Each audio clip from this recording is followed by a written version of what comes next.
Assalamualaikum warahmatullahi wabarakatuh. Berjumpa kembali dengan catatan Syafiq Hasim. Baru-baru ini pada bulan Januari 2025, Mahkamah Konstitusi memutuskan untuk menolak penghapusan kolom agama di dalam KTP. Menurut MK, semua orang Indonesia harus beragama atau percaya kepada Tuhan Yang Maha Esa. Keputusan ini secara hukum memang sudah bisa ditebak karena Pancasila pertama memang dipahami sebagai kewajiban orang Indonesia berketuhanan Yang Maha Esa. Jika semua orang Indonesia beragama, lalu bagaimana dengan orang yang sudah menjadi warga negara Indonesia, lalu ternyata dia tidak tertarik untuk berafiliasi dengan 7 agama dan kepercayaan atau keyakinan yang diakui oleh negara?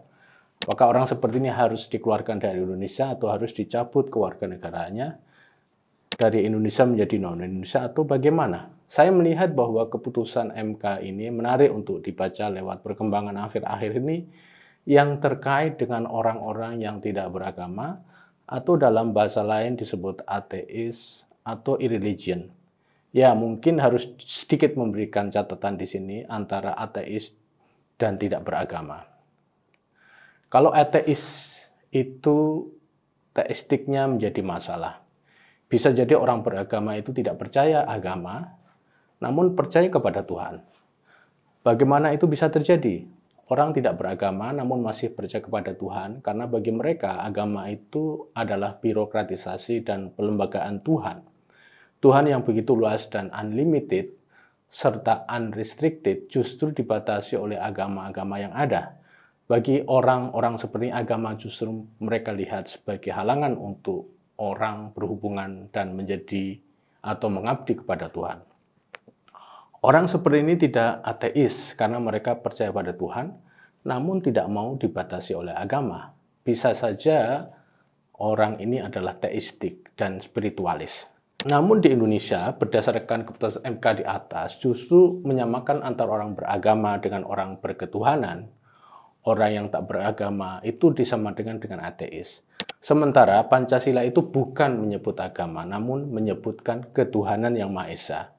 Pihak negara menerjemahkan ketuhanan Yang Maha Esa dengan agama-agama atau keyakinan. Menerjemahkan ketuhanan Yang Maha Esa ke dalam agama-agama atau keyakinan itu bentuk penyederhanaan dari ketuhanan Yang Maha Esa. Ketuhanan Yang Maha Esa menjadi dikotakkan ke dalam agama. Namun cara pandang seperti inilah sebenarnya yang memang dianut oleh mainstream di negara kita, di mana ketuhanan Yang Maha Esa diterjemahkan menjadi agama-agama. Kecenderungan umum di Indonesia masih menyamakan antara irreligion dan ateism.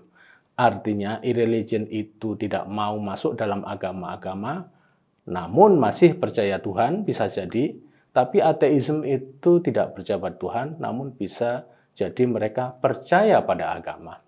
Artinya apa? Bagi mereka yang percaya pada Tuhan namun tidak mau dibatasi atau berafiliasi dengan agama-agama dan keyakinan yang disetujui oleh negara, maka mereka bisa terkena eliminasi dari sebuah negara seperti Indonesia. Diklaim sebagai ateisme dan irreligion itu memiliki risiko yang besar bagi keduanya. Dua-duanya dianggap sebagai hal yang buruk dan terkena sanksi serta diskriminasi. Mereka bisa dilaporkan dan diberi hukuman karena keagamaan dan keyakinan itu dianggap sebagai keharusan sementara. Jika orang tidak mampu memenuhi keharusan itu, ya dikenakan sanksi hukum. Padahal belum tentu mereka yang memeluk ateisme dan irreligion itu memiliki perilaku yang buruk pada manusia lain. Mereka banyak yang memiliki perilaku terpuji, baik dan tidak kriminal, baik pada negara maupun pada masyarakat lainnya. Namun, karena mereka tidak beragama, maka mereka mendapatkan sanksi hukum. Ateisme atau irreligious di Indonesia ini mengalami perkembangan dari tahun ke tahun.